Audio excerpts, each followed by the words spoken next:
여러분은 대한민국 경찰의 부패와 조직폭력배의 횡포가 만연한 사회의 그림자 같은 곳이 존재한다고 믿으십니까? 오늘 우리가 들려드릴 이야기는 바로 그 어둠 속에서 펼쳐진 상상을 초월하는 실화입니다. 무대는 가을 단풍이 절정인 설악산 국립공원 깊은 산속입니다.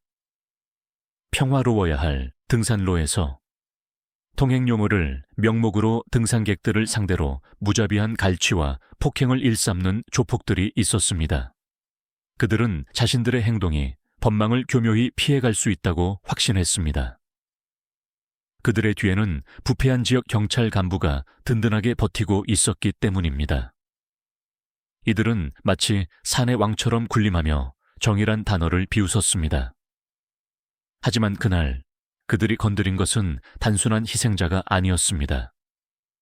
그들이 조롱하고 폭행하려 했던 그 여성, 고가의 등산복을 입고 온 우아한 등산객의 정체는 바로 대한민국이 키워낸 최정예 인재였습니다.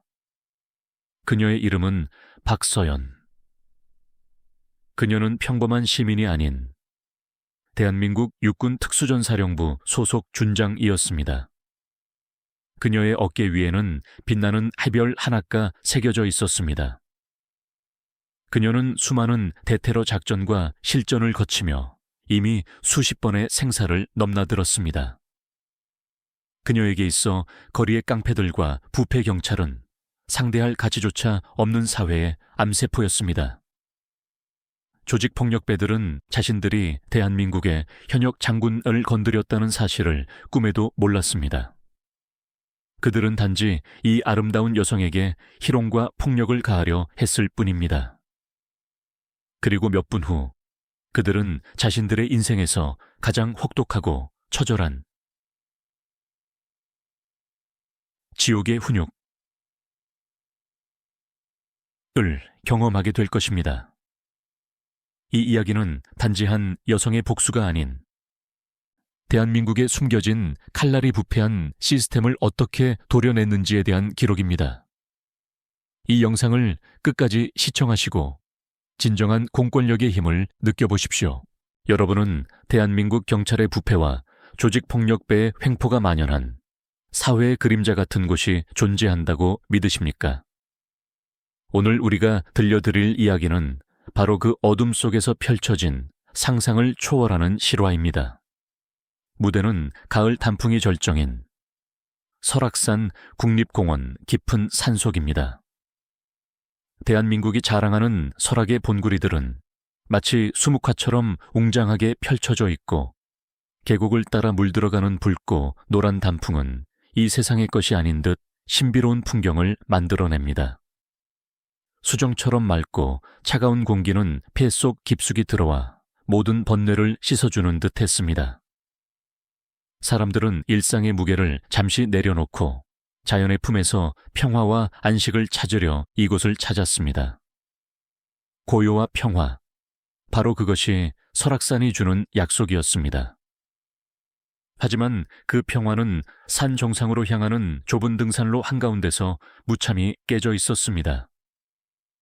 등산복이 아닌 검은색 바람막이, 점퍼와 트레이닝복 차림을 한 험상궂은 인상의 남성 대여섯 명이 길목을 완전히 막아섰습니다.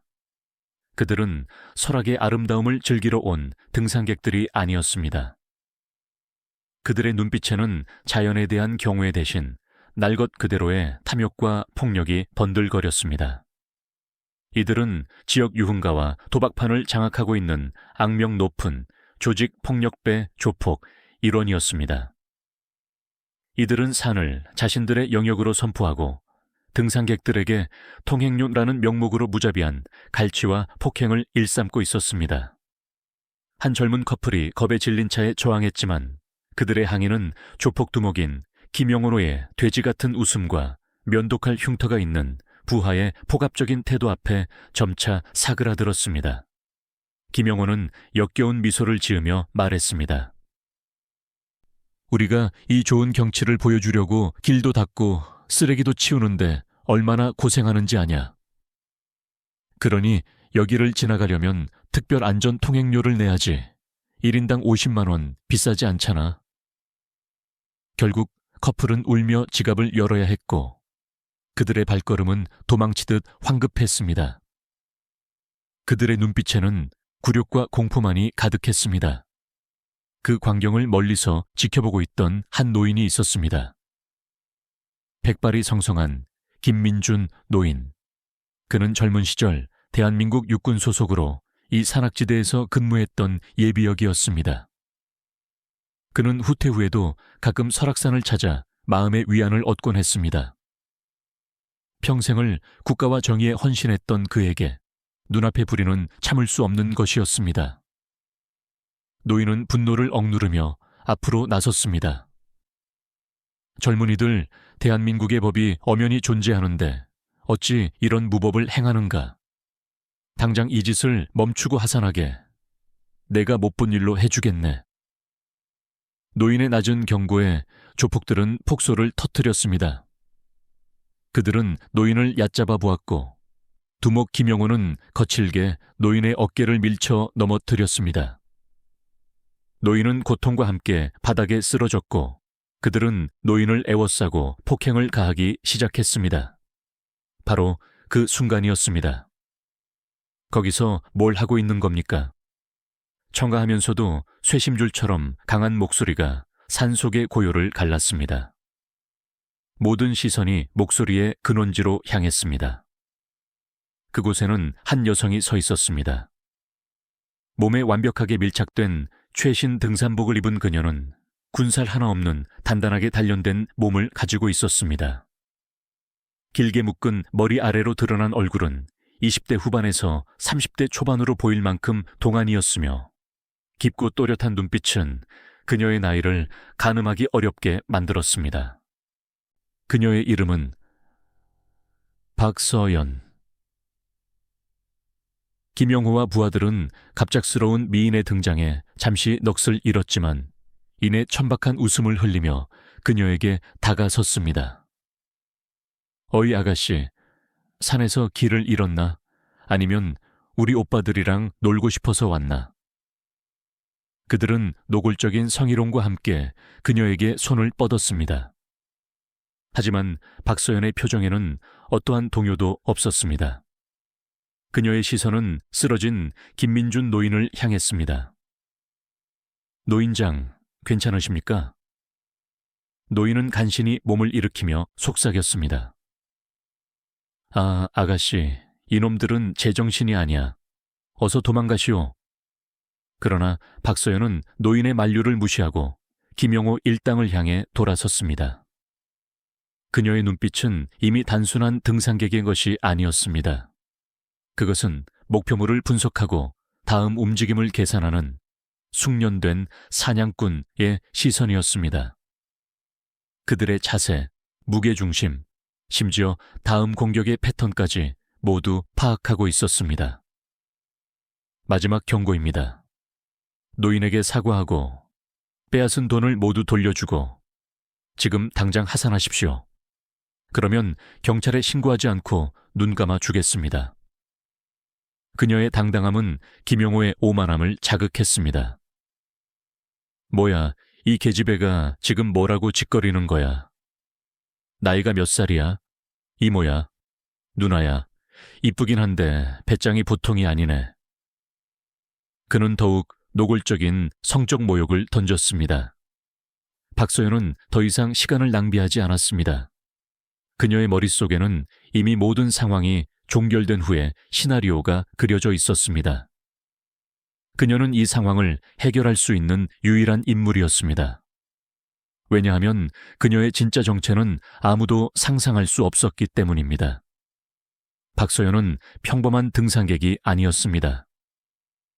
그녀는 대한민국 육군 특수전사령부 소속 준장이었습니다.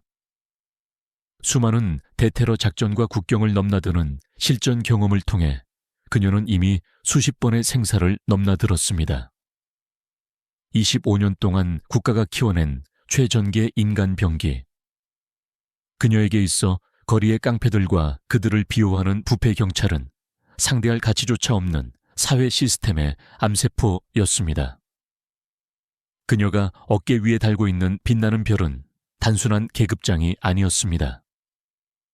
그것은 그녀가 짊어진 책임감의 무게이자 국가와 국민의 안전을 위해 그녀의 모든 것을 바치겠다는 숭고한 맹세였습니다. 그녀는 자신의 임무가 국경을 지키는 것에만 국한되지 않는다는 것을 알고 있었습니다. 국민의 삶을 좀먹고 사회의 근간을 흔드는 내부의 부패와 불에 또한 그녀가 도려내야 할 적이었습니다. 김영호가 부하들에게 명령했습니다. 야, 저 계집애 잡아. 산속이야, 아무도 못 봐. 오늘 밤 전연으로 실컷 즐기자고. 그의 말이 신호탄이 되었습니다. 가장 가까이 있던 칼자국 깡패가 흉측한 웃음을 지으며 박서연에게 손을 뻗었습니다. 그리고 그 순간 박서연의 몸이 움직였습니다. 그것은 폭발적이라는 말로도 부족한 섬광과 같은 움직임이었습니다. 조폭들은 자신들이 대한민국의 현역 장군이자 최정계 특수부대 사령관을 건드렸다는 사실을 꿈에도 몰랐습니다. 그들은 단지 이 아름다운 여성에게 희롱과 폭력을 가하려 했을 뿐입니다. 그리고 몇 분 후 그들은 자신들의 인생에서 가장 혹독하고 처절한 지옥의 훈육을 경험하게 될 것입니다. 박서연 준장에게는 이제 이 불의를 징계하고 공권력의 타락을 정화하며 정의에 대한 하칸천원 약속마트를 이행할 시간이었습니다. 설악산 국립공원의 가을 정취가 가장 깊어진 때 수정처럼 맑고 차가운 공기는 등산객들의 폐부를 상쾌하게 씻어주었습니다. 황금빛과 핏빛으로 물든 단풍나무들은 마치 불꽃처럼 타오르며 절경을 이루고 있었고 흙길 위를 조용히 걷는 사람들의 발걸음은 자연의 경건함 속에 녹아드는 듯했습니다. 하지만 그 평화로운 길목 중 등산로가 크게 휘어지는 지점, 많은 사람들이 쉴 수밖에 없는 좁은 병목 구간에는 이 산의 아름다움과는 전혀 어울리지 않는 짙은 폭력과 긴장의 기운이 감돌고 있었습니다. 그곳에는 조직폭력배 두목 김영호를 중심으로 한 5-6명의 남성들이 길을 막고 서 있었습니다. 그들의 복장은 등산을 즐기러 온 사람들의 기능성 웨어가 아닌 싸구려 검은색 바람막이와 늘어진 트레이닝복이었습니다. 산을 찾은 이들의 눈에는 생명의 활기와 기대가 서려 있었지만 이들의 눈에는 오직 뻔뻔한 탐욕과 상대를 제압하려는 권위만이 자리 잡고 있었습니다. 이들은 마치 사냥감이 덫에 걸리기를 기다리는 짐승들 같았습니다. 그들 앞에는 젊은 남녀 커플이 공포에 질린 채 서 있었습니다. 남자는 용기를 내어 여기는 국립공원인데 왜 통행료를 내야 합니까? 라고 항의했지만 김영호의 옆에 서 있던 얼굴에 굵은 칼자국이 선명한 조폭 부하가 그의 멱살을 거칠게 움켜쥐었습니다. 이 새끼가 여기가 어떤 곳인지 모르고 짓거리네. 조용히 지갑 열어. 아니면 여기서 곰밥이 되고 싶나? 여자는 비명을 참으며 남자의 팔에 매달렸고 결국 커플은 눈물을 머금고 지갑에서 현금을 꺼내 그들의 손에 쥐어줄 수밖에 없었습니다. 돈을 받아든 김영호는 만족스러운 미소를 지으며 길을 열어주었고 커플은 거의 도망치듯이 그 자리를 벗어났습니다. 그들의 뒷모습은 산의 자유와는 거리가 먼 굴종과 패배 그 자체였습니다. 이 모든 광경을 지켜보고 있던 이가 있었습니다. 바로 김민준 노인. 백발이지만 여전히 강직한 인상을 가진 그는 젊은 시절 대한민국 육군 소속으로 이 지역에서 산악 훈련을 받으며 조국에 헌신했던 예비역이었습니다. 그는 퇴역 후에도 설악의 맑은 공기와 웅장함이 그리워 종종 이곳을 찾곤 했습니다.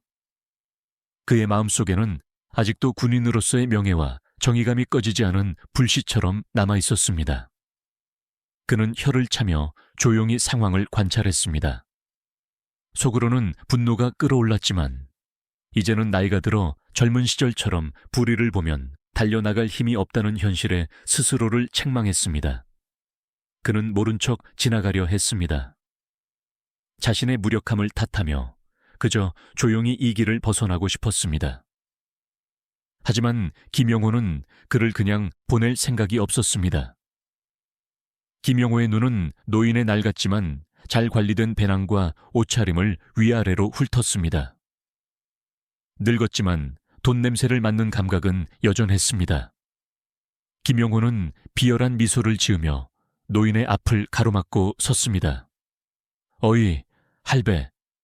구경 잘했나? 구경값은 내고 가야지. 할배는 특별히 100만 원만 받겠어. 노인 공경 차원에서 싸게 해주는 거야. 그의 목소리는 조롱과 경멸로 가득 차 있었습니다. 김민준 노인은 깊게 숨을 들이마셨습니다. 주먹을 꽉 쥔 손에 힘이 들어갔고 낮은 목소리로 단호하게 말했습니다. 젊은이들, 대한민국은 엄연한 법치 국가야. 자네들이 지금 하는 행위는 명백한 공갈 협박이며 폭력 행위라네. 나는 자네들의 행위를 더 이상 묵과할 수 없어. 당장 이 어리석은 짓을 멈추고 산을 내려가게. 내가 자네들을 보지 못한 것으로 처리해 줄 수 있는 마지막 기회야. 노인의 이 말은 조폭들에게는 기름을 부은 격이었습니다. 그들은 일제히 폭소를 터뜨렸습니다. 하하하, 이 할배가 우리한테 훈계질이야. 야, 이 늙은이 아직 세상 무서운 줄 모르네. 김영호의 눈빛이 순식간에 차갑게 변했습니다. 그는 노인의 어깨를 거칠게 밀쳤습니다. 균형을 잃은 노인은 하는 짧은 신음과 함께 땅바닥에 나뒹굴었습니다. 무릎에 날카로운 통증이 느껴졌습니다. 노인이 억울함과 분노로 상체를 일으키려 하자 조폭들은 그를 애워쌌습니다.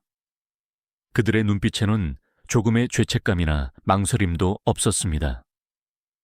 그들은 노인을 향해 발길질을 날리기 시작했습니다. 이 늙은이가 아직도 자신이 군인인 줄 아나 봐. 현실을 가르쳐 줘야지. 김민준 노인은 고통 속에서도 굴하지 않으려 했지만 나이든 몸은 젊고 건장한 남자들의 폭력을 감당할 수 없었습니다. 그의 의지는 무력한 육체 앞에 짓밟혔습니다. 폭력은 순식간에 노인의 존엄성을 훼손했습니다. 산속의 평화는 깨지고 노인의 억울한 신음 소리만이 메아리 쳤습니다. 주변에는 그들을 지켜볼 용기를 가진 이가 아무도 없었습니다. 부패한 권력과 연결된 조직폭력배의 횡포는 김민준 노인이라는 한때 조국을 지켰던 영웅의 마지막 자존심마저도 산산조각 내고 있었습니다. 그가 할 수 있는 것은 그저 이 불합리하고 비열한 폭력을 견뎌내는 것뿐이었습니다. 바로 그때였습니다. 그의 고통과 분노가 극에 달했을 때 맑고 단호한 목소리가 다시 한번 울려 퍼지기 시작했습니다. 희망의 섬광처럼 어둠을 찢는 강렬한 소리였습니다. 그 순간이었습니다.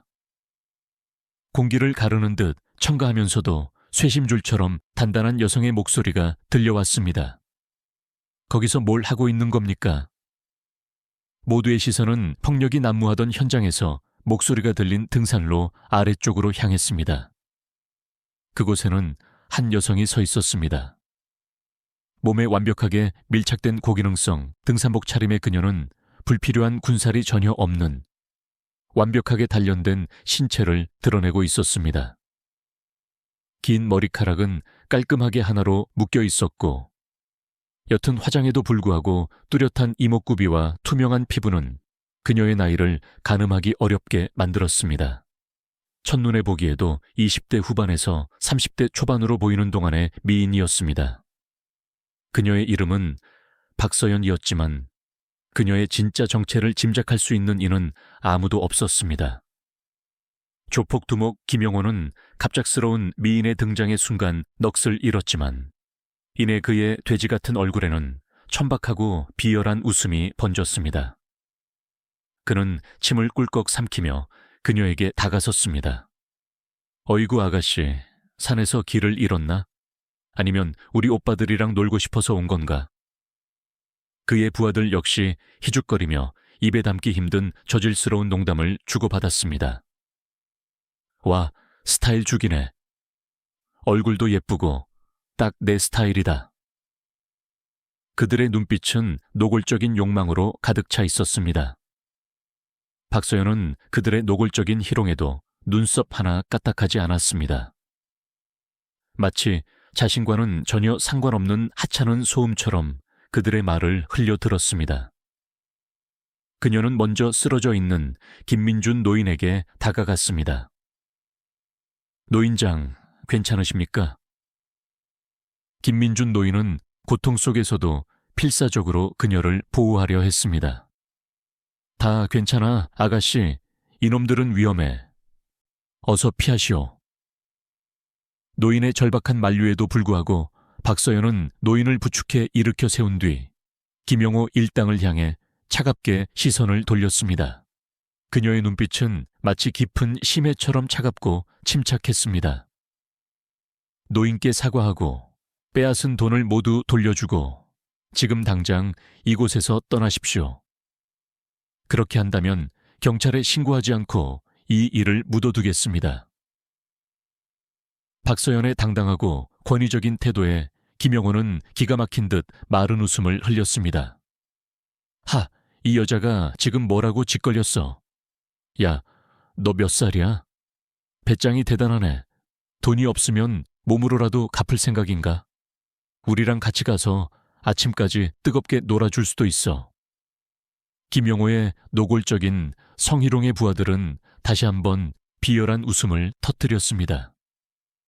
하지만 박서연의 표정에는 변화가 없었습니다. 오히려 그녀는 그들을 맹렬히 관찰하고 있었습니다.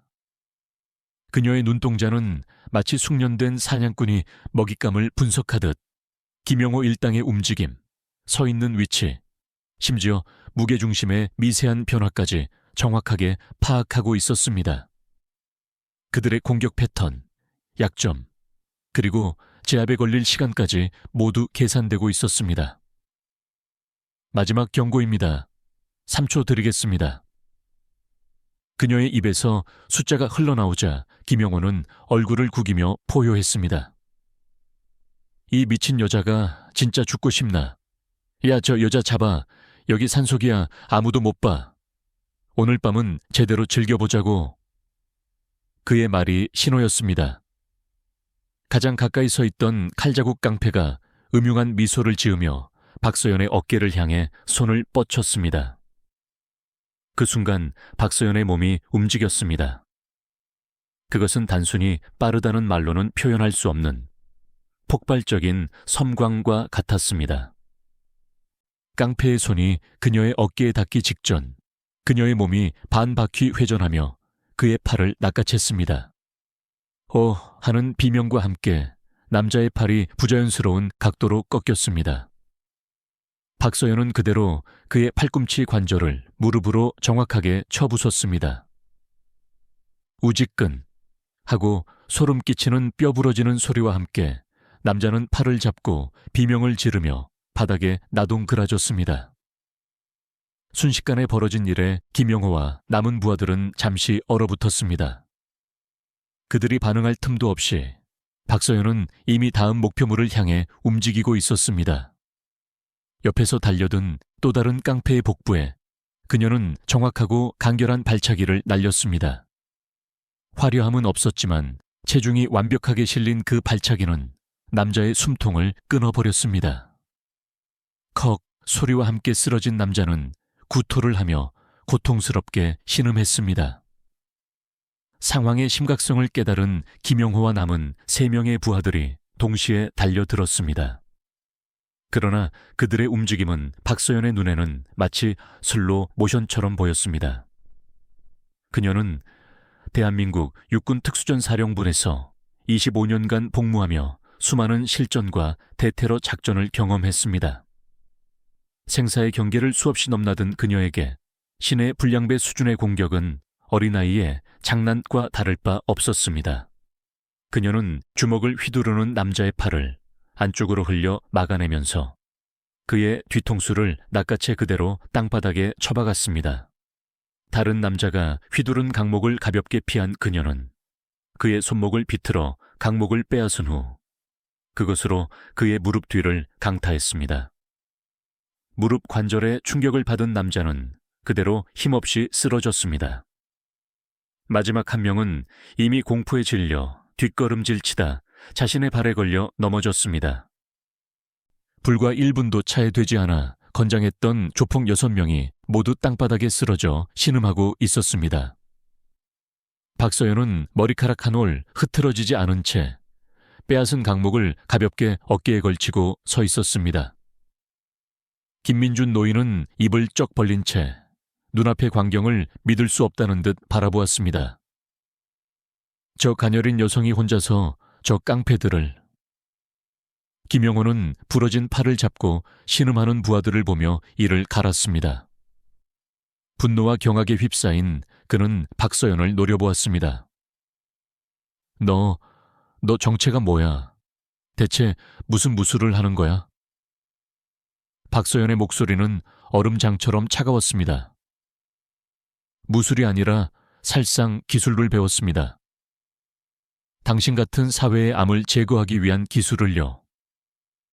그녀가 김영호에게 한 걸음 다가서자 그는 자신도 모르게 숨을 들이켜며 뒷걸음질 쳤습니다.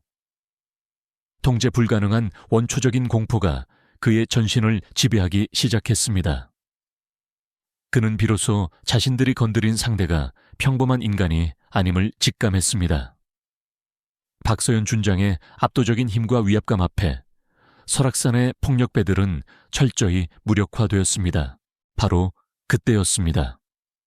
산 아래쪽에서부터 희미하게 경찰차의 사이렌 소리가 울려 퍼지기 시작했습니다. 이윽고 흙먼지를 일으키며 순찰차 한 대가 등산로 입구에 멈춰 섰고 경찰관 2명이 가쁜 숨을 몰아쉬며 가파른 길을 뛰어 올라왔습니다. 그들을 이끌고 온 이는 강원도 지역 경찰서 강력팀장 이철수 경감이었습니다. 김영호는 경찰의 등장에 공포에 질려있던 얼굴에 일순간 안도감이 스치는 것을 감추지 못했습니다. 그는 기다렸다는 듯이 이 경감에게 달려가 소리쳤습니다. 이 경감님, 이쪽입니다. 세상에 이런 일이. 갑자기 미친 여자가 나타나서 우리 애들을 이렇게 만들어 놨습니다.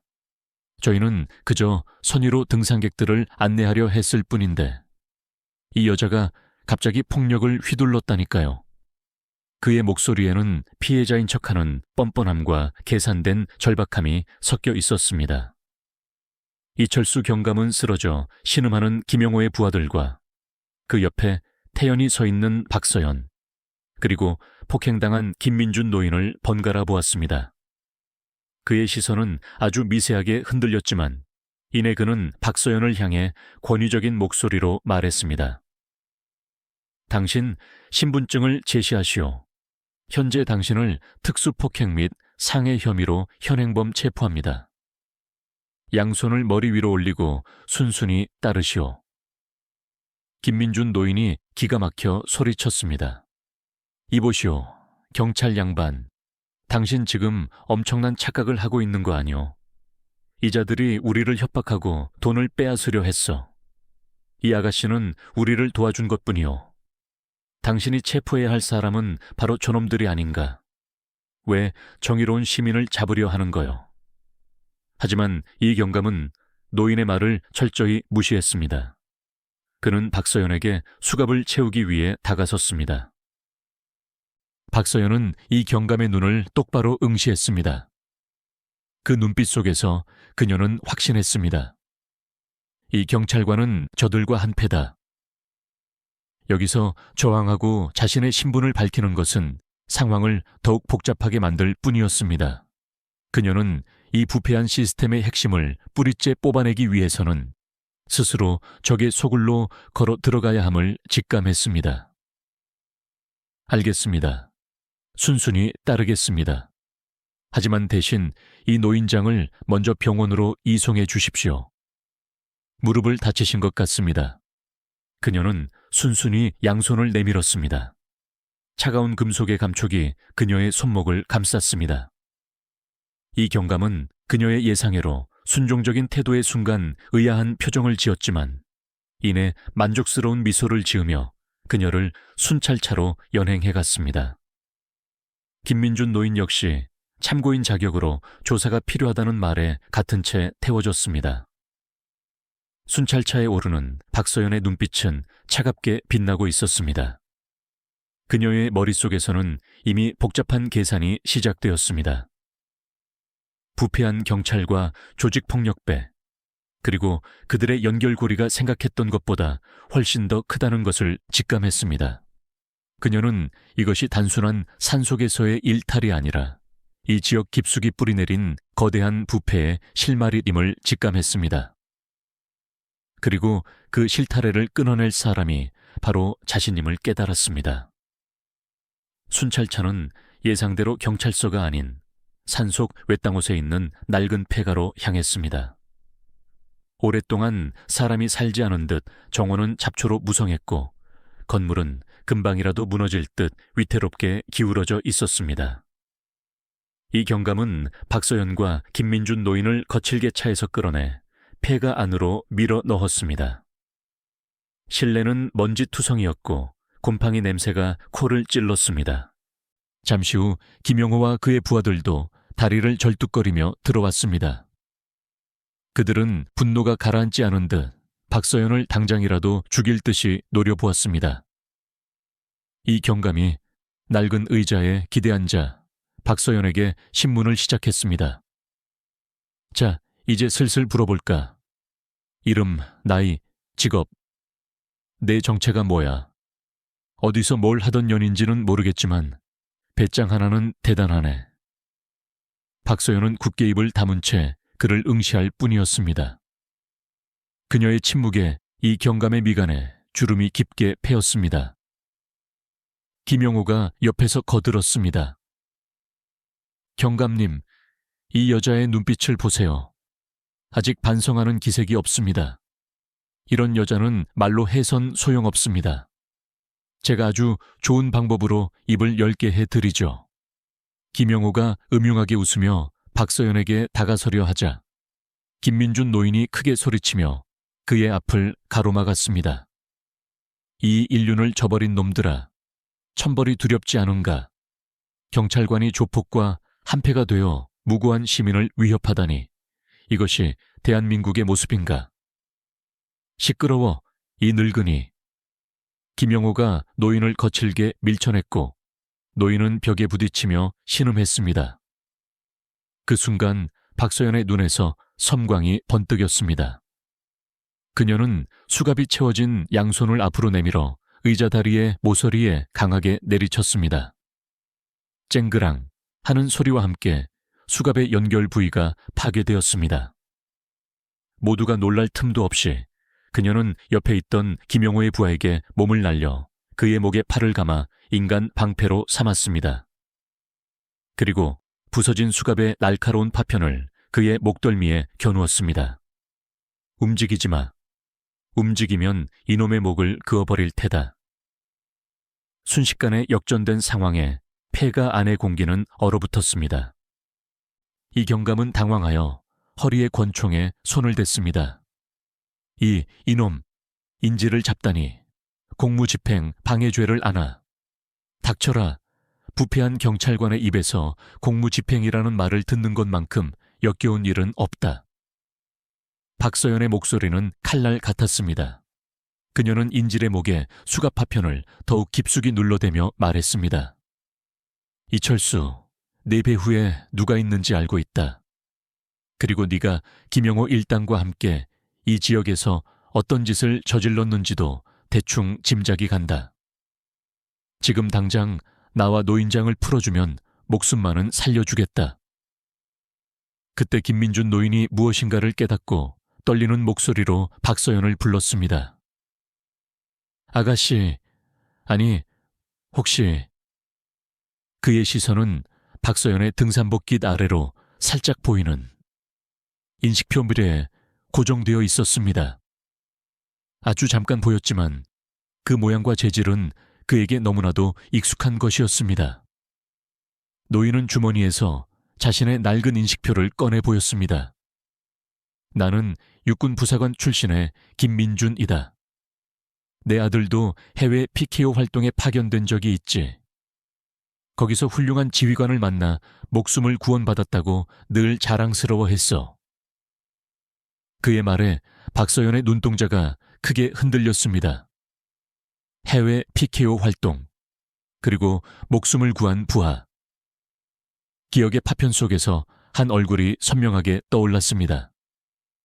아드님 성함이 김현우 상살입니까? 김민준 노인의 얼굴이 경악으로 굳어졌습니다. 아니, 그걸 어떻게... 제가 그때 김 상사가 속해 있던 부대의 지휘관이었습니다.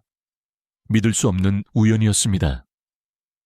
15년 전 해외 분쟁 지역에서 무장 세력의 기습을 받아 고립되었던 부하. 목숨을 걸고 그를 구출했던 기억이 생생하게 되살아났습니다. 그 부하의 아버지를 이런 곳에서, 이런 상황에서 제외하다니. 그 순간 폐가 한 구석에 쌓여있던 낡은 상자 더미가 무너지면서 내용물이 쏟아졌습니다. 그 중에서 앨범 한 권이 펼쳐진 채 발견되었습니다.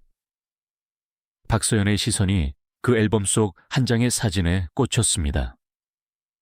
사진에는 젊은 시절에 김영호와 그의 아버지로 보이는 중년 남성이 나란히 서 있었습니다. 문제는 그 아버지의 얼굴이었습니다. 군복을 입고 있는 그는 박서연이 과거 보급통제본부 감찰관이었던 시절 장비 조달과 관련된 비리로 인해 불명예 제대시켰던 바로 그 김병태와 똑같았던 것입니다. 모든 퍼즐 조각이 맞춰지는 순간이었습니다. 아버지의 복수를 위해 타락의 길을 걸은 아들, 그리고 그 지역의 부패한 경찰과의 유착. 김민준 노인이 떨리는 목소리로 말을 이었습니다. 제 아들 현우는 지금 기자가 되었습니다. 하지만 한 달 전부터 연락이 끊겼습니다.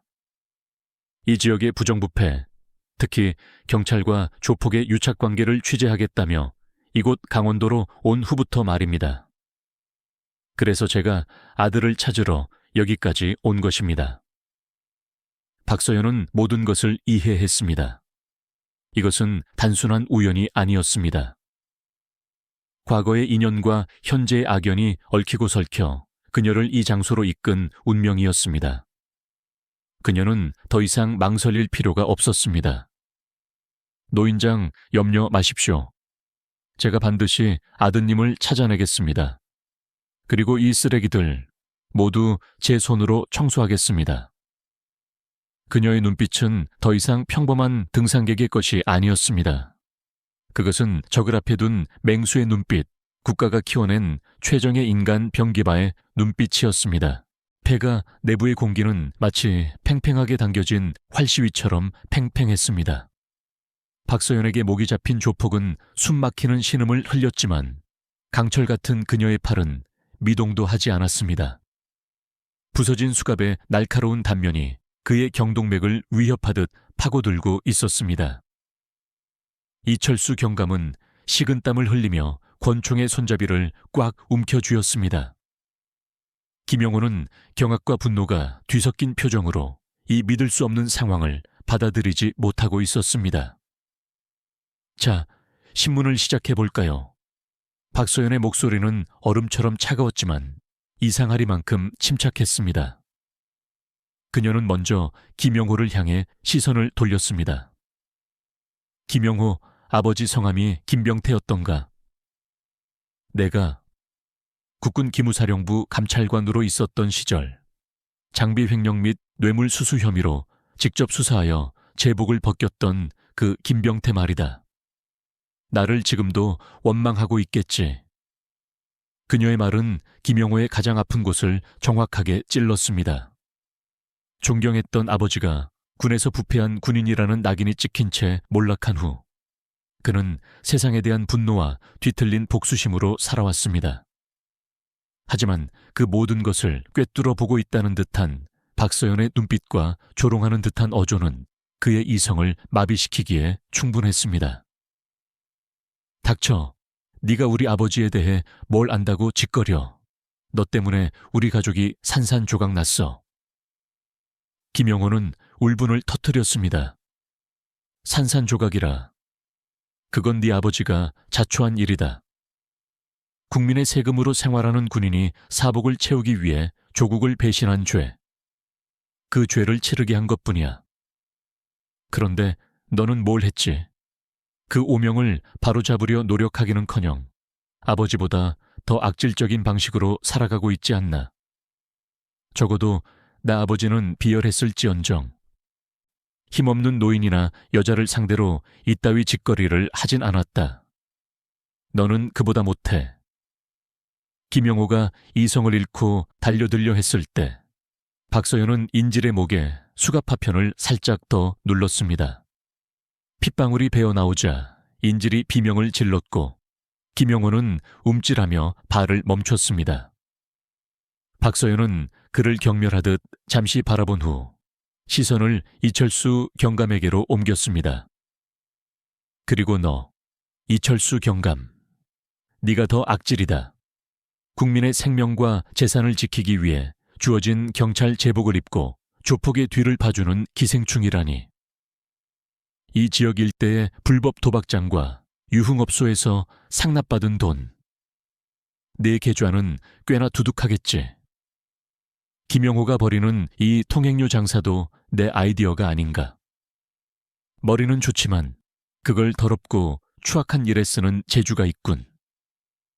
그녀는 추측으로 던진 말이었지만 정확히 자신의 약점을 찔린 이철수 경감의 얼굴은 새파랗게 질렸습니다. 그는 떨리는 목소리로 소리쳤습니다. 아무 증거도 없이 함부로 짓거리지 마. 무고한 사람을 모욕하면 죄가 더 무거워질 뿐이다.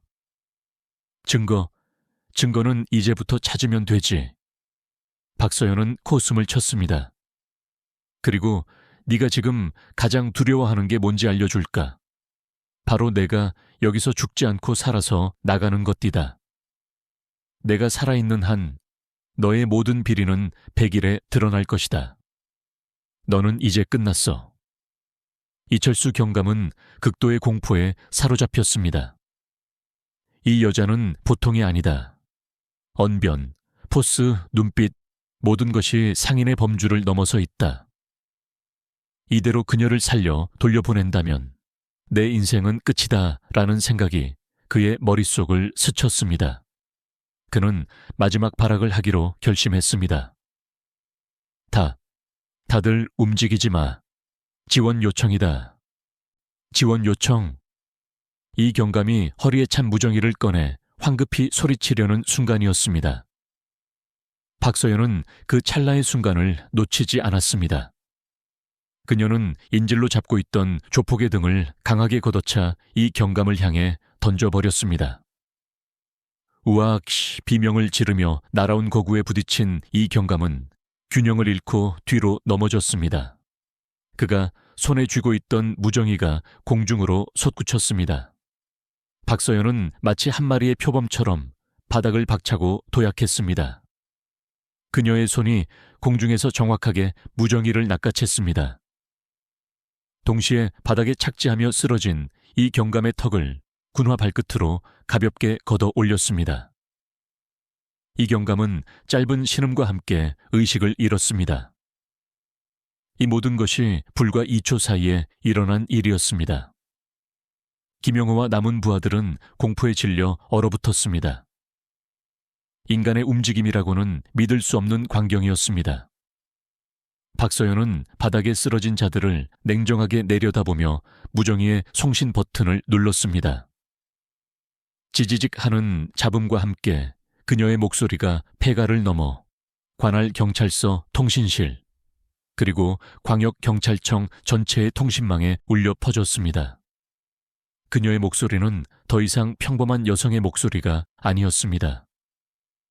수천 명의 부하를 지휘하고 전장을 지휘해온 지휘관의 위엄이 깃들어 있었습니다. 여기는 대한민국 육군 특수전사령부 소속 박서연. 순간 통신실에는 짧은 정적이 흘렀습니다. 예상치 못한 현역 장군의 호출에 당황하는 기색이 전해졌습니다. 송신자 소속과 용건을 다시 말하시오. 박서연은 폐가 안에 있는 모두에게 들리도록 명확하고 힘을 주어 말했습니다. 여기는 육군 특수전사령부 지휘관, 계급 준장 박서연이다. 현재 설악산 국립공원 인근 불법시설에서 강원경찰청 이철수 경감에 의한 직권남용 및 민간인 불법 감금 현장을 확인했다. 즉시 관할 헌병대에 연락하여 현장 병력 출동을 요청한다. 반복한다. 여기는 특수전사령부 지휘관 준장 박서연이다. 즉시 헌병대 출동을 요청한다. 작전 우선순위는 최상급이다. 준장 계급의 지휘관, 그리고 아느 특수전사령부 라는 그 단어가 흘러나온 순간 폐가 안의 시간은 완전히 멈췄습니다. 김영호는 자신의 귀를 의심했습니다. 지금 저 여자가 뭐라고 했지? 준장? 별 하나? 저 젊고 아름다운 여성이 장군이라니 믿을 수 없는 현실이었습니다. 하지만 무정의를 통해 울려 퍼지는 어떠한 거짓도 섞이지 않은 위엄과 권위는 그것이 냉혹한 현실임을 증명하고 있었습니다. 이철수를 제외한 모든 조폭의 얼굴에서 핏기가 가셨습니다. 그들은 자신들이 건드린 상대가 누구였는지 비로소 깨달았습니다. 그들은 산에서 예쁜 등산객을 희롱하고 돈을 뜯어내려 한 것이 아니었습니다. 그들은 대한민국의 최정예 특수부대를 지휘하는 현역 장군에게 손을 댄 것이었습니다. 김영호의 다리가 후들거렸고 힘이 풀렸습니다. 그는 그대로 바닥에 주저앉았습니다. 형세는 완전히 역전되었습니다. 한편 박서연은 쓰러진 이철수의 허리에서 수갑과 권총을 회수했습니다. 그리고 폐가의 구석에 쌓여있던 낡은 상자 더미를 발로 걷어찼습니다. 그 안에는 그녀가 찾고 있던 모든 것이 들어있었습니다. 이 일대 유흥업소로부터 상납받은 금품 내역이 기록된 장부, 이철수가 각종 사건을 무마해주는 대가로 받은 뇌물 리스트가 적힌 비밀 장부, 그리고 작은 휴대용 녹음기 쥔가 하나 있었습니다. 박서연은 녹음기를 집어들었습니다. 그녀의 손가락이 재생 버튼을 눌렀습니다. 지지직 하는 잡음과 함께 낯익은 목소리가 흘러나왔습니다. 제발 물이라도 좀 줘요. 당신들이 지금 하는 짓이 불법인 건 알아요? 김민준 노인이 현우야 하고 소리치며 녹음기 쪽으로 다가섰습니다. 틀림없는 아들 김현우 기자의 목소리였습니다. 몹시 지치고 쇠약해진 목소리였습니다. 시끄러워, 이 기레기 새끼가. 우리가 불법인 거 모르고 하는 줄 알아? 네가 우리 일 캐고 다녀서 얼마나 손해가 났는지 알아. 김영호의 목소리였습니다. 김 사장, 너무 흥분하지 마. 이 새끼는 그냥 협박해서 끝날 일이 아니야. 너무 많이 알았어. 특히 우리 둘의 관계를 말이야. 이대로 살려두면 나도, 너도 끝장이야. 이철수의 냉정한 목소리가 이어졌습니다. 어떻게 할 건데요? 설마 죽일 생각은 아니죠? 죽이는 것보다 더 좋은 방법이 있지. 근처에 예전에 쓰던 만석 폐광이 있잖아. 갱도 깊숙한 곳에 던져 넣어버리면 아무도 못 찾을 거야. 등산 왔다가 발을 헛디뎌 실종된 걸로 처리하면 완벽해. 녹음은 거기서 끊겼습니다. 김민준 노인은 얼굴이 새하얗게 질려 휘청거렸습니다. 박서연이 그의 팔을 단단히 붙잡았습니다. 아들은 살아있었습니다. 하지만 당장 구출하지 않으면 영원히 잃을지도 모르는 절체절명의 위기 상황이었습니다. 박서연은 다시 무정의를 집어들었습니다. 이제 경찰 무전이 아닌 비상군용, 통신망계 주파수를 맞췄습니다. 그녀의 지식이라면 경찰 무정기를 군용 통신망에 접속시키는 것은 가능한 일이었습니다. 여기는 피닉스, 이글 응답하라. 잠시 후 암호화된 채널을 통해 응답이 왔습니다. 여기는 이글.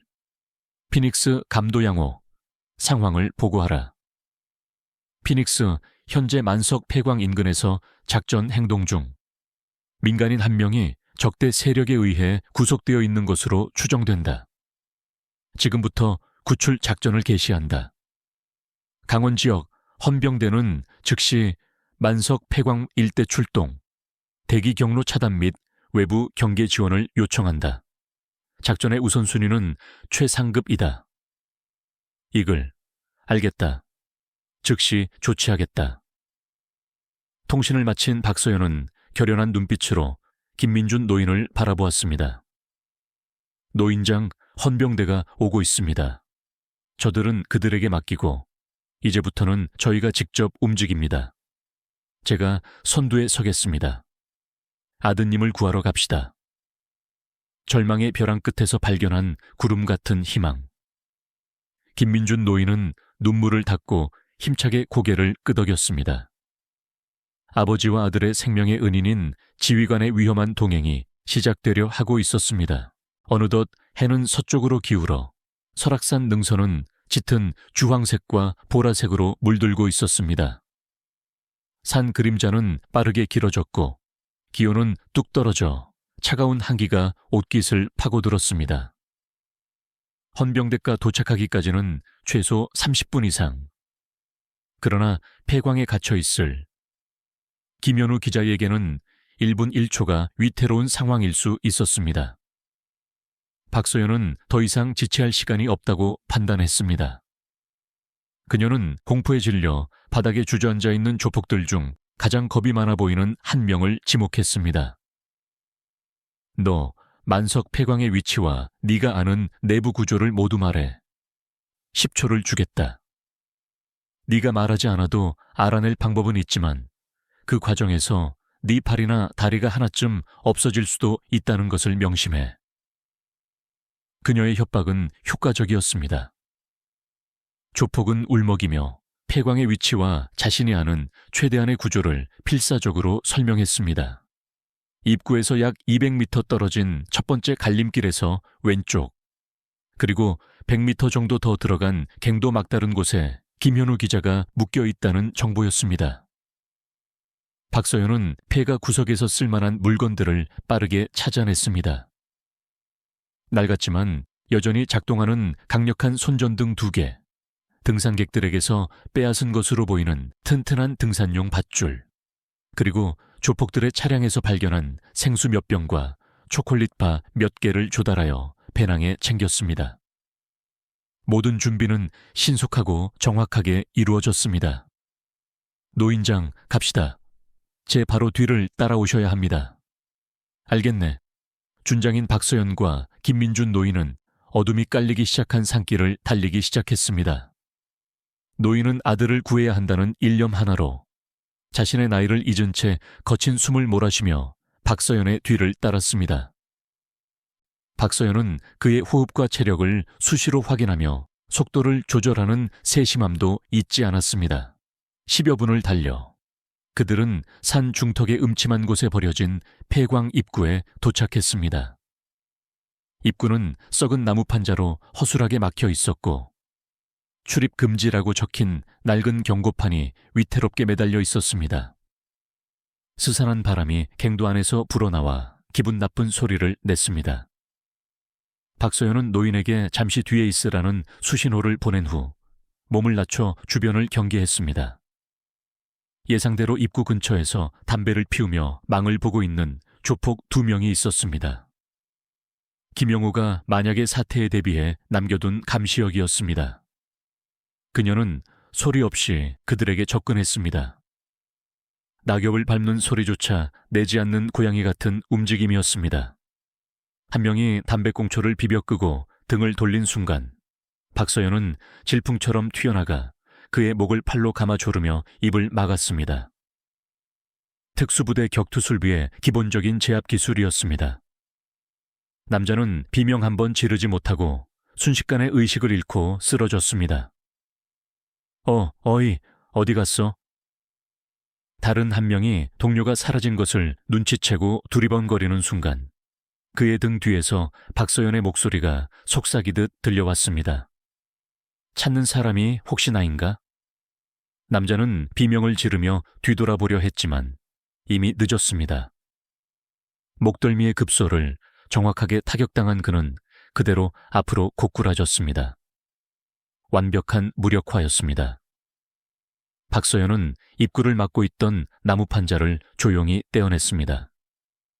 동굴 안에서는 물방울 떨어지는 소리와 함께 축축하고 퀴퀴한 곰팡이 냄새가 풍겨 나왔습니다. 그녀는 손전등을 켜고 선두에 섰습니다. 지금부터는 발밑을 조심하십시오. 언제 무너져도 이상하지 않은 곳입니다. 손전등 빛이 비추는 갱도는 사람이 겨우 한 명 통과할 수 있을 정도의 좁은 통로였습니다.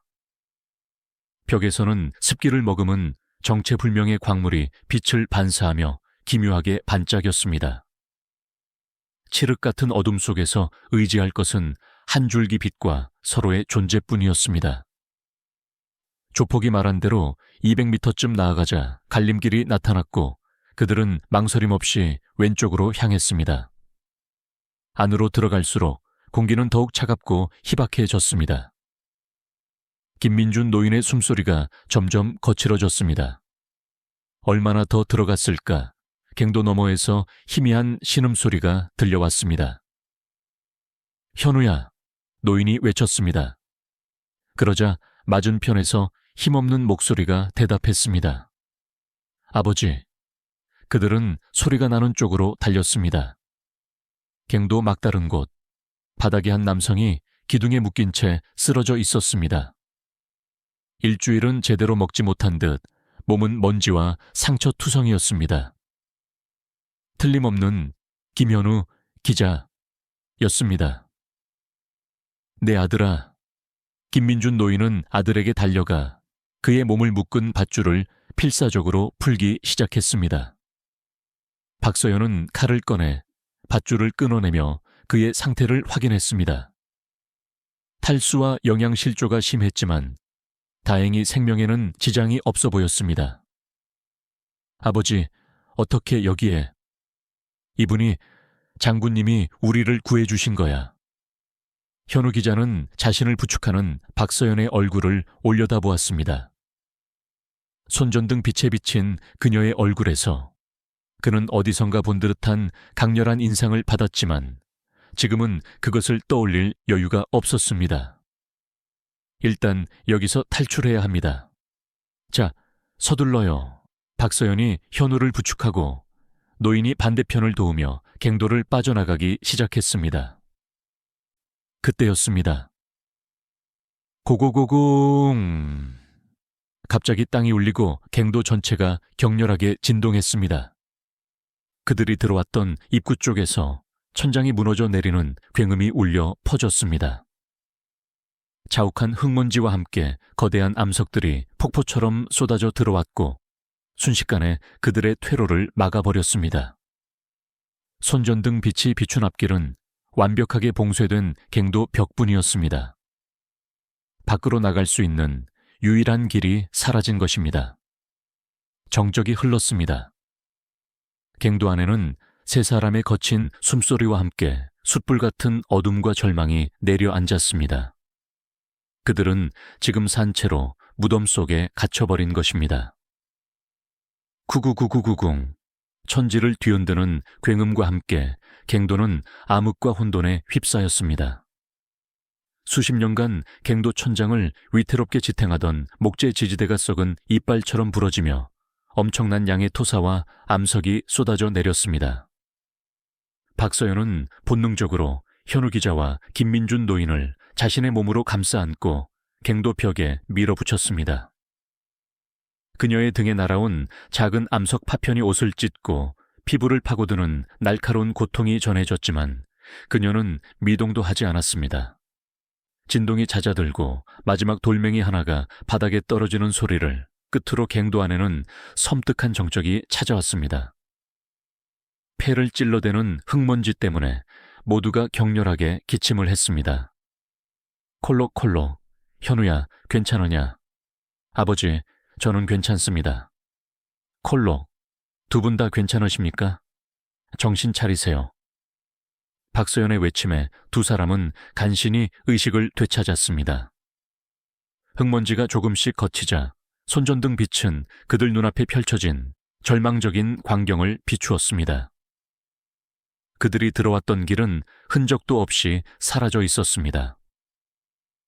그 자리에는 거대한 암석들이 산처럼 쌓여 마치 거대한 무덤의 입구를 봉인한 것처럼 그들의 퇴로를 완벽하게 차단하고 있었습니다.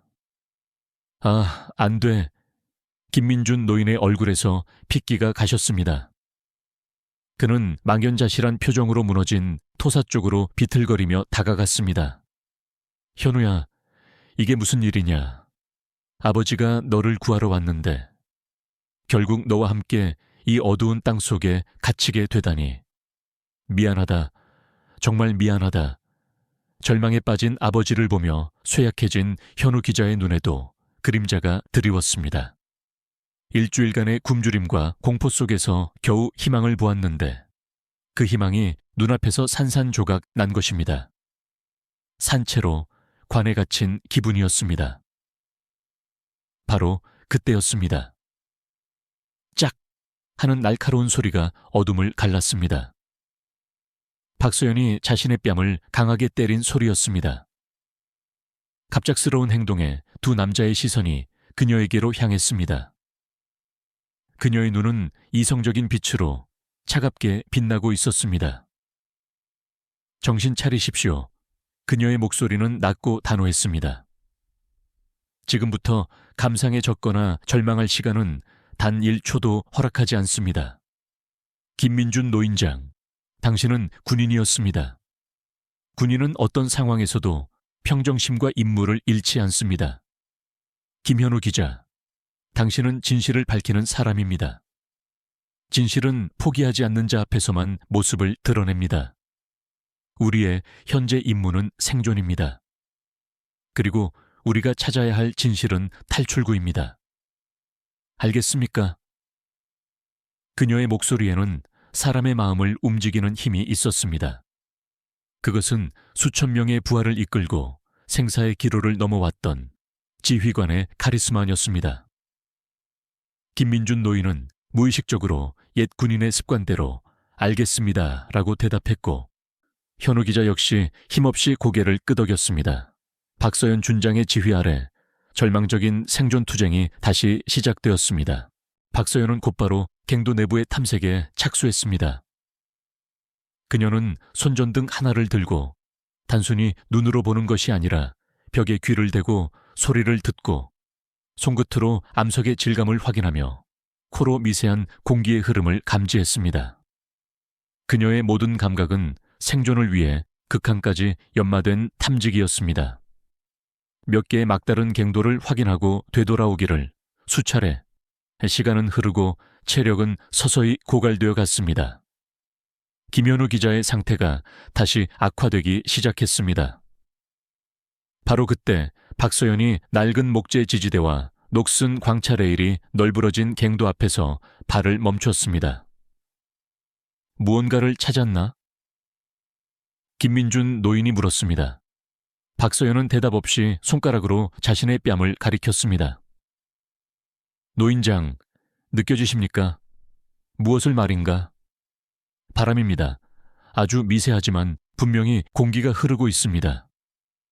그녀의 말에 노인도 집중했습니다. 그러자 정말로 뺨을 아주 약하게 스치는 공기의 흐름이 느껴졌습니다. 폐쇄된 공간이 아니었습니다. 어딘가 외부와 연결되어 있다는 명백한 증거였습니다. 희망이 그들의 심장을 크게 두드렸습니다. 그들은 바람이 불어오는 쪽으로 조심스럽게 나아갔습니다. 그곳은 무너진 암석과 낡은 채굴 장비로 거의 막혀있는 좁은 틈이었습니다. 성인 남성은커녕 어린아이조차 통과하기 어려워 보이는 틈이었지만 그 틈 사이로 바깥 세상에 신선한 공기가 확실히 흘러 들어오고 있었습니다. 찾았습니다. 이곳이 우리의 새로운 길입니다. 박서연이 선언했습니다. 절망의 무덤 속에서 그들은 마침내 한 줄기 빛, 생명으로 이어지는 희망의 실마리를 발견한 것입니다. 희망은 발견했지만 그것은 손이 닿지 않는 신기루처럼 멀었습니다. 그들 앞을 가로막는 것은 사람이 겨우 팔을 뻗을 수 있을 정도의 좁은 암석 틈. 이 틈을 통과하기 위해서는 주변을 막고 있는 암석과 토사를 제거해야 했습니다. 맨손으로는 불가능한 작업이었습니다. 도구가 필요하네, 도구가. 김민준 노인이 주위를 둘러보며 말했습니다. 박서연은 이미 널브러진 폐기물들을 살피고 있었습니다. 그녀의 눈이 어둠 속에서 빛났습니다. 그녀는 녹슨 광차 바퀴 옆에 버려져 있던 낡은 곡괭이, 자룸과 그 옆에 날만 남은 한 녹슨 삽들을 찾아냈습니다. 완벽한 도구는 아니었지만 지금의 그들에게는 황금에 필적하는 무기였습니다. 이것으로 충분합니다. 지금부터가 진짜 싸움의 시작입니다. 작업은 즉시 시작되었습니다. 박서연은 먼저 좁은 틈 주변의 암석 구조를 면밀히 조사했습니다. 그녀는 단순히 힘으로 부수는 것이 아니라 가장 취약한 지점을 찾아 최소한의 힘으로 최대의 효과를 낼 방법을 연구했습니다. 마치 적의 약점을 분석하는 전술가처럼. 제가 먼저 큰 돌을 부수겠습니다. 노인장과 현우 기자는 잔해를 치워주십시오. 3인 1조로 교대하며 휴식하겠습니다. 체력 보존이 가장 중요합니다. 그녀의 지휘 아래 절망적인 노동이 시작되었습니다. 쾅, 쾅, 갱도 안에 낡은 도구와 돌이 부딪히는 둔탁한 소리가 울려 퍼졌습니다. 박서연은 곡괭이 자루에 삼날을 묶은 조악한 도구를 들고 믿을 수 없을 만큼의 힘과 정확성으로 암석을 부셨습니다. 그녀의 가녀린 몸에서 어떻게 저런 괴력이 나올 수 있는지 두 남자는 경탄을 금치 못했습니다. 땀이 비 오듯 흘러내려 흙먼지와 뒤섞여 그녀의 얼굴을 뒤덮었지만 그녀의 눈빛에는 흐트러짐이 없었습니다. 강철 같은 의지란 바로 이런 것일 것입니다. 김민준 노인 역시 늙은 몸에 채찍질을 가하며 필사적으로 잔해를 치웠습니다. 아들을 구해야 한다는 아버지의 사명감이 그의 육체적인 한계를 초월하게 만들었습니다. 쇠약했던 김현우 기자도 가만히 있을 수 없었습니다. 그는 작은 돌멩이 하나라도 더 운반하려고 필사적으로 힘을 쥐어짰습니다. 얼마나 시간이 흘렀을까. 모두가 지쳐 쓰러질 때쯤 박서연은 배낭에서 초콜릿 바를 꺼내 3조각으로 나누었습니다. 작은 초콜릿 조각이 주는 달콤함은 목마른 목과 지친 육체에 활력을 불어넣었습니다. 그때 침묵을 지키던 김현우 기자가 괴로운 듯 입을 열었습니다. 그의 시선은 묵묵히 암석을 노려보는 박서연의 옆모습에 고정되어 있었습니다. 기억났습니다. 해외 PKO 활동 때입니다. 무장 세력의 로켓 공격으로 저희 부대가 고립되었을 때 통신은 끊기고 사방에서 총탄이 쏟아졌습니다. 저는 파편에 다리를 다쳐 움직일 수 없었습니다. 모두가 이제 끝이라고 생각했습니다. 그때입니다. 현우 기자의 목소리가 떨렸습니다. 흙먼지와 화약 연기 속에서 마치 지옥의 전령처럼 한 지휘관이 나타나 정확한 사격으로 적을 제압하고 저를 어깨에 들쳐매고 그 지옥에서 탈출시켜 주셨습니다. 의식을 잃기 직전에 보았던 그분의 눈빛을 저는 평생 잊을 수 없습니다. 지금 준장님의 눈빛입니다. 그때는 대위였는데 과거와 현재가 하나로 연결되는 순간이었습니다. 박서연은 잠시 도구를 내려놓고 그를 바라보았습니다. 살아남아 줘서 고맙다. 김 상사, 그녀의 짧은 한마디에 현우 기자의 눈에서 뜨거운 눈물이 흘러내렸습니다. 그는 단순한 기자가 아니었습니다. 그녀가 목숨을 걸고 지켜낸 전우였고 대한민국의 아들이었습니다. 그들을 잇는 인연의 끈은 어떤 쇠사슬보다 단단했습니다. 다시 힘을 얻은 그들은 작업을 재개했습니다. 서로에 대한 신뢰와 존경, 그리고 살고자 하는 뜨거운 의지 덕분에 그들의 움직임은 더욱 힘을 얻었습니다. 그리고 마침내 수시간에 걸친 사투 끝에 쉬익 하는 소리와 함께 사람이 겨우 몸을 비집고 들어갈 만한 크기의 구멍이 열렸습니다. 시원하고 차가운 바깥 공기가 한꺼번에 쏟아져 들어왔습니다. 해냈다. 우리가 해냈어. 김민준 노인이 환호성을 질러 있습니다. 하지만 박서연은 경계를 늦추지 않았습니다. 제가 먼저 들어가 안전을 확보하겠습니다. 밧줄을 제 허리에 묶어주십시오. 그녀는 자신의 몸에 밧줄을 단단히 묶고 두 남자에게 반대쪽 끝을 잡게 한 뒤 좁은 구멍 속으로 몸을 미끄러뜨렸습니다. 구멍 너머는 예상대로 자연적으로 형성된 동굴 통로였습니다. 그녀가 몇 걸음 나아가 내부를 정찰하는 그 순간이었습니다. 와르르. 그녀의 발밑바닥이 갑자기 무너져 내렸습니다. 오랜 세월 지하수에 침식되어 약해져 있던 집안이 그녀의 체중을 견디지 못하고 붕괴한 것입니다. 그녀는 비명을 지를 틈도 없이 아래로 낙하했습니다. 악! 두 남자가 경악하며 밧줄을 당겼습니다. 팽팽하게 당겨진 밧줄이 그들의 손바닥에 파고들었고 낙하는 멈췄습니다. 박서연은 칠흑 같은 어둠의 심연 속으로 완전히 모습을 감추었습니다. 그들의 유일한 희망이었던 그녀가 이제 그들의 손에 목숨을 맡긴 채 끝없는 어둠 속에 매달리게 된 것입니다. 버텨. 무슨 일이 있어도 밧줄을 놓지 마. 김민준 노인이 아들을 향해 소리쳤습니다. 밧줄 끝에 매달린 박서연의 체중이 두 남자의 팔에 고스란히 짓눌렸습니다. 노쇠한 아버지와 쇠약해진 아들. 두 사람이 버티기에는 너무나 무거운 하중이었습니다. 밧줄이 살을 파고드는 고통에 신음소리가 새어나왔지만 그들은 이를 악물고 버텼습니다. 장군님, 괜찮으십니까? 대답해 주십시오. 현우 기자가 절규했습니다. 잠시 후 어둠 속에서 고통을 억누른 박서연의 목소리가 희미하게 들려왔습니다. 괜찮다. 하지만 왼쪽 어깨가 빠진 것 같다. 낙하 충격으로 어딘가에 부딪혀 어깨가 탈구된 것입니다. 최악의 상황이었습니다. 그들의 리더이자 가장 강력한 전력이 심각한 부상을 입었습니다.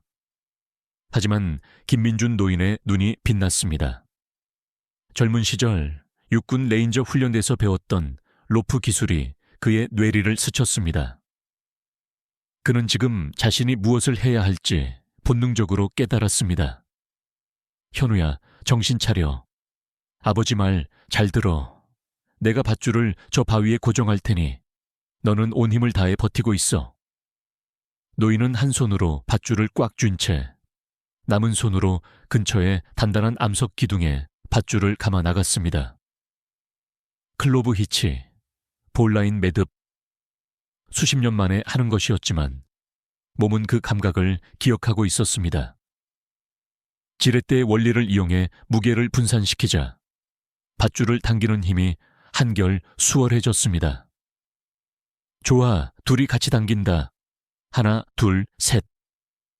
아버지와 아들은 구령에 맞춰 혼신의 힘을 다해 밧줄을 당겼습니다. 한 걸음, 또 한 걸음. 축축한 밧줄이 그들의 손을 미끄러져 나갈 때마다 어둠 속에 매달린 박서연의 몸이 조금씩 위로 끌어올려졌습니다. 잠시 후 흙먼지 투성이가 된 그녀가 마침내 구멍 위로 모습을 드러냈습니다. 그녀의 왼팔은 부자연스러운 각도로 축 늘어져 있었고 얼굴은 극심한 고통으로 새파랗게 질려 있었습니다. 그들은 힘이 다해 바닥에 쓰러졌습니다. 구조자가 구출된 것입니다. 하지만 박서연은 쉴 틈도 없이 말했습니다. 이대로는 안 돼. 어깨를 맞춰야 해.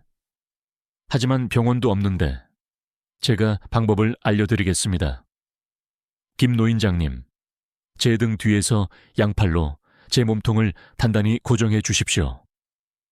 현우 기자, 당신은 제 왼팔을 잡고 제가 신호를 하면 수평 방향으로 강하고 빠르게 당겨 주십시오.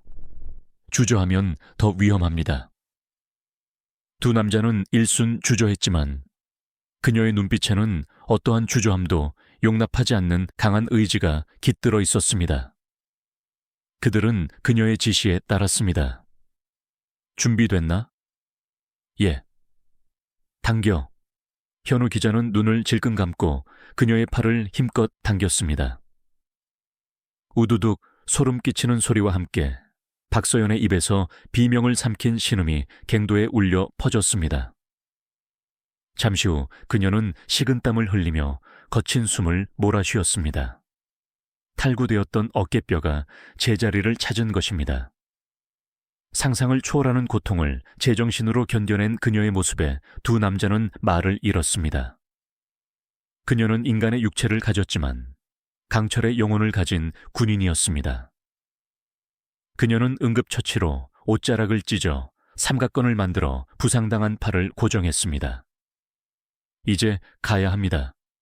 여기는 안전하지 않습니다. 그들이 나아가야 할 길은 더 이상 수평이 아니었습니다. 동굴은 거의 수직에 가까운 암벽 통로로 이어져 있었습니다. 그들에게 남겨진 유일한 길은 위로, 오직 위로 오르는 것뿐이었습니다. 한편 폐광 밖은 완전히 다른 세상이 되어 있었습니다. 박서연의 호출을 받은 헌병대스가 현장에 도착해 있었습니다. 그들은 폐가에 남아있던 김용호 일당과 이철수 경감을 전원 체포하고 박서연이 찾아낸 증거물들을 확보했습니다. 그리고 붕괴된 폐광 입구 앞에서 대규모 구출 작전을 전개하고 있었습니다. 중장비가 동원되어 토사를 파헤치고 있었지만 작업은 더디기만 했습니다. 모두가 갱도 안에 세 사람이 절망적인 상황에 놓여 있다고 생각했습니다. 그러나 바로 그 시각 땅속 깊은 곳에서는 세 사람의 장렬한 등반이 계속되고 있었습니다. 박서연은 한쪽 팔만을 사용하면서도 능숙하게 루트를 찾아내고 로프를 고정하며 선두에서 그들을 이끌었습니다. 김민준 노인과 김현우 기자는 서로를 격려하며 그녀의 뒤를 따랐습니다. 얼마나 올랐을까? 희미한 새벽빛이 새어 들어오는 것이 느껴졌습니다. 그리고 마침내 그들의 머리 위에 별이 총총한 밤하늘의 일부가 보였습니다. 벼랑 중턱에 뚫린 작은 동굴 출구였습니다. 날이 밝아오기 시작하는 여명. 설악의 웅장한 능선 위에 붉은 빛이 드리워지기 시작했을 무렵 절벽의 작은 구멍에서 흙먼지 투성이에 손 하나가 불쑥 튀어나왔습니다. 박서연이었습니다. 그녀는 마지막 힘을 쥐어짜 몸을 끌어올렸고 그 뒤를 이어 김민준 노인과 김현우 기자가 바깥 세상으로 모습을 드러냈습니다. 그들은 지칠 대로 지쳐 쓰러졌고 차갑고 신선한 새벽 공기를 폐 깊숙이 들이마셨습니다. 살아남은 것입니다. 그때 절벽 아래에서 그들을 발견한 헌병대원의 다급한 외침이 울려 퍼졌습니다. 발견! 저기다, 생존자 발견! 수십 개의 손전등 빛이 일제히 그들을 향해 쏟아졌습니다. 구급 헬리콥터의 프로펠러 소리가 요란하게 새벽의 정적을 깨뜨렸습니다. 구급대원의 부축을 받으며 절벽을 내려온 박서연은 서로를 부둥켜 안고 눈물을 흘리는 김민준 노인 부자를 바라보았습니다. 그녀의 얼굴에 힘든 사투 끝에 찾아온 희미한 미소가 떠올랐습니다. 임무 완료. 길고 긴 어둠의 끝에 그들은 마침내 눈부신 새벽을 맞이하고 있었습니다. 사건의 파장은 예상을 훨씬 뛰어넘어 크고 신속하게 확산되었습니다. 현역 특수부대 장군이 조직폭력배와 결탁한 부패경찰에 의해 납치되었다가 자력으로 탈출하고 그 과정에서 실종된 기자를 구출했다는 사실 자체가 엄청난 폭발력을 가진 뉴스였습니다. 육군본부와 경찰청 수뇌부는 벌집을 쑤신 듯 난리가 났습니다. 특히 경찰 조직은 제19 감싸기는커녕 군 당국의 강력한 압력과 들끓는 여론 앞에서 무릎을 꿇을 수밖에 없었습니다. 박서연 준장이 확보한 도치 비밀 장부, 도치과 녹음 테이프 살라는 결정적 증거는 수사를 급진전시켰습니다. 이철수 경감과 김영호 일당은 당초 혐의를 부인했지만 움직일 수 없는 증거와 장군 납치라는 전대미문의 최악의 죄목 앞에서 결국 무너져 내렸습니다. 그들의 자백을 통해 강원도 일대에 오랫동안 거미줄처럼 쳐져 있던 경찰과 조폭, 그리고 지역 유지들 사이에 검은 커넥션이 그 실체를 드러냈습니다. 결과는 대대적인 청산 작업무로 이어졌습니다. 이철수 경감뿐만 아니라 그에게 뇌물을 주고 부정을 눈감아 주었던 상사와 동료 경찰관 수십 명이 줄줄이 직위 해제되거나 체포되었습니다. 김영호 일당은 뿌리째 적발되어 괴멸했고 그들이 불법으로 운영하던 도박장이나 유흥업소도 모두 폐쇄되었습니다. 설악산은 마침내 오랫동안 앓았던 종양을 도려내고 맑고 아름다운 본래의 모습을 되찾았던 것입니다. 공권력의 타락은 군의 가장 강인한 힘과 정의로운 개인의 의지로 완전히 정화되었습니다. 사건 발생 후 일주일, 김현우 기잡는 육군중앙병원 특실 침대에 기대어 노트북을 펼치고 있었습니다. 그의 손가락은 맹렬한 기세로 키보드를 두드리고 있었습니다. 그가 지난 일주일 동안 경험했던 지옥 같은 시간과 그 속에서 목격했던 부패와 정의의 대결이 생생한 활자체가 되어 되살아나고 있었습니다. 그는 단순한 피해자가 아니었습니다. 이 거대한 부패, 스캔들의 중심을 관통한 유일한 증인이자 기록자였습니다. 그의 기사는 단순한 폭로에 그치지 않았습니다. 박서연 준장이 확보한 비밀 장부와 녹음 테이프라는 결정적 증거는 수사를 폭발적으로 진전시켰습니다. 그리고 마침내 그의 기사가 세상에 공개되었습니다. 단독, 설악산을 뒤덮은 검은 유착, 현직 경찰 간부가 조폭과 결탁해 통행료 갈취, 실종 기자가 쓴 7일간의 기록과 그를 구한 영웅이라는 제목의 기사는 대한민국 전체를 뒤흔들었습니다. 처음에는 단순한 지역 비리 사건으로 시작했지만 후속 보도에서 그 영웅의 정체치가 육군 특수전사령부 소속 현역 준장 박서연이라는 사실이 밝혀지자 여론은 그야말로 폭발했습니다. 국민들은 부패 경찰과 조폭의 만행에 분노했고 영화보다 더 영화 같은 구출 작전을 펼친 박서연 준장의 용기와 헌신에 열광했습니다. 특수전사령부의 별은 순식간에 대한민국에 숨겨진 영웅이자 정의의 상징이 되었습니다. 김현우 기자의 기사는 단순한 폭로를 넘어 사회 시스템에 대한 깊은 성찰을 담고 있었습니다. 부패의 고리는 빠르게 청산되었습니다. 이철수 경감뿐만 아니라 비호 세력이었던 경찰관 수십 명이 옷을 벗거나 구속되었습니다. 김영호 일당은 괴멸되었고 그들의 불법 조직은 완전히 해체되었습니다. 설악산은 오랜 병을 털어내고 본래의 청명하고 아름다운 모습을 되찾았습니다. 사건 발생 후 일주일이 지났을 무렵 박서연 준장은 어깨에 단단히 붕대를 감은 채 김민준 노인부자의 병실을 찾았습니다. 그녀는 편한 사복이 아닌 어깨에 빛나는 준장의 별이 달린 단정한 육군 정복 차림이었습니다. 병실에 있던 두 사람은 깜짝 놀라 침대에서 뛰어내려 긴장된 자세로 그녀를 맞이했습니다. 장군님, 이런 곳까지 몸은 이제 괜찮으신 겁니까? 박서연의 물음에 김현우 기자가 먼저 대답했습니다. 네, 덕분에 거의 회복했습니다. 퇴원도 결정되었습니다. 짧은 안부 인사가 오간 후 잠시 침묵이 흘렀습니다. 그 침묵을 깬 것은 김민준 노인이었습니다. 그는 박서연 준장 앞으로 나아가더니 일체의 망설임 없이 깊숙이 허리를 숙였습니다. 장군님, 이 늙은이의 목숨과 아들의 목숨을 구해주셨습니다. 이 은혜를 제가 무슨 말로 갚아야 할지. 일어나십시오, 노인장. 군인으로서 당연히 할 일을 했을 뿐입니다. 박서연은 그의 어깨를 부드럽게 감싸 안았습니다. 김민준 노인은 허리를 펴고 이번에는 한 사람의 예비역 군인으로서 바칠 수 있는 최고의 경의를 표했습니다.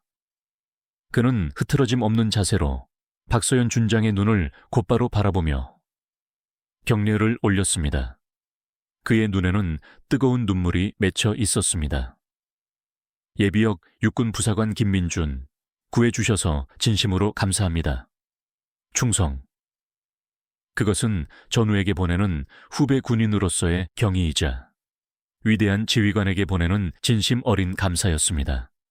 박서연은 묵묵히 그 경례를 받아냈습니다. 그녀의 눈빛 또한 조용히 흔들리고 있었습니다. 김현우 기자 역시 그녀에게 다가와 고개를 숙였습니다. 장군님, 저는 2번이나 목숨을 구원받았습니다. 해외 파병지에서 1번, 그리고 이 대한민국 산속에서 또 1번. 이 은혜를 어떻게 갚아야 할지 저는 이제부터 장군님께서 지키고자 하셨던 그 정의를 위해 제가 있는 곳에서 펜으로 싸우겠습니다. 그것이 제가 장군님께 드릴 수 있는 유일한 보답이라 믿습니다. 박서연은 그제야 희미한 미소를 지었습니다. 그것이 내가 2번이나 자네를 구한 이유다. 김 기자. 병실을 나선 박서연은 길고 하얀 병원 복도를 천천히 걸었습니다. 창밖으로 쏟아지는 햇살을 받으며 그녀는 이번 사건이 지닌 의미를 조용히 곱씹었습니다. 군인의 적은 비단 국경 너머에만 있는 것이 아니었습니다. 국민의 삶을 좀먹고 사회의 근간을 흔드는 내부의 부패와 부정 또한 당연히 맞서 싸워 도려내야 할 적이었습니다. 그리고 그 싸움의 가장 강력한 무기는 서로에 대한 신뢰와 포기하지 않는 의지라는 것을 그녀는 다시 한번 깨달았습니다. 한 달 후 가을이 끝나고 겨울의 문턱을 느끼게 하는 계절. 박서연 준장은 다시 그 산을 찾았습니다. 별이 달린 정복도, 특수부대 전투복도 아닌 처음에 이곳을 찾았을 때와 똑같은 편안한 등산복 차림이었습니다. 어깨 부상은 거의 완치되어 움직임에 지장이 없었습니다.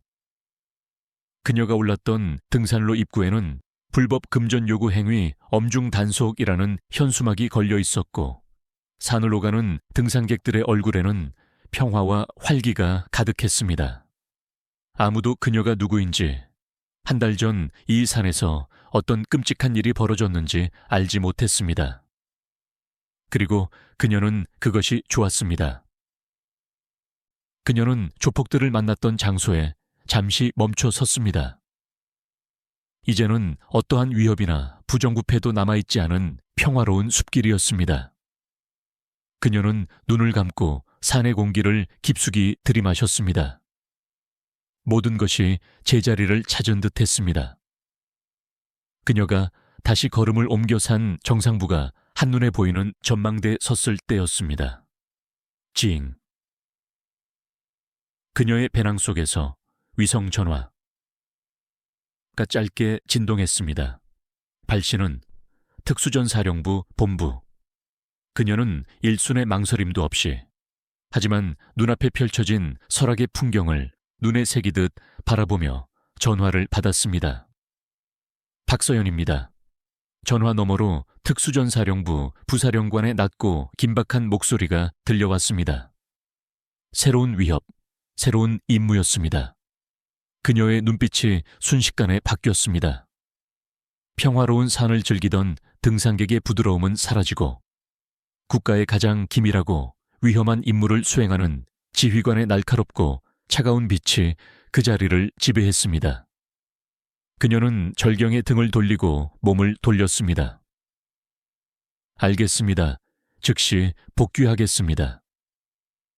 짧은 대답을 마치고 그녀는 망설임 없이 산을 내려가기 시작했습니다. 그녀가 가야 할 곳은 더 이상 평화로운 자연 속이 아니었습니다. 보이지 않는 위협과 싸워야 하는 어둠 속, 그녀가 평생을 바쳐 지켜온 조국의 그림자 속이었습니다. 정의는 언제나 저절로 승리하는 것이 아닙니다. 그것은 자신의 모든 것을 걸고 불의와 맞서 싸우는 누군가의 숭고한 헌신과 강철 같은 의지에 의해 지켜지는 것임을 산을 내려가는 그녀의 힘찬 뒷모습이 소리 없이 증명하고 있었습니다.